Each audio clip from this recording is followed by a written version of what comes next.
سوره مؤون در مکه مکرمه نازل شده است و از 7 آیت عبارت است.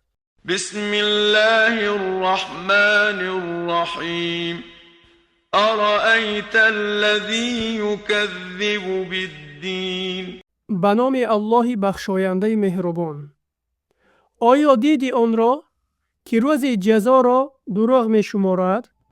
فذلك الذي يدع اليتيم او همون کسی است که یتیم را به خواری از خود میراند ولا يحض على طعام المسكين و مردم را به طعام دادن به بینوایان ترغیب نمی کند.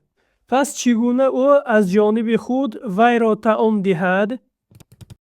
فويل للمصلين پس وای بر آن نمازگزاران الذين هم عن صلاتهم ساهون همان کسانی که از نمازهای خود در غفلتند و به تمام حقوقهایش آن را به جا نمی آورند و در وقتش ادا نمی نمایند.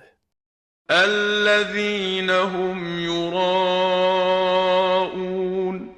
آنان که با عملهای خود ریا می کنند ويمنعون الماعون و از دادن ماعون یعنی اسباب روزگار، ظرفها و یا زکات سرکشی می کنند. پس آنها نه عبادت پروردگارشان را به خوبی به جا می آورند و نه به مردم نیک رفتارند.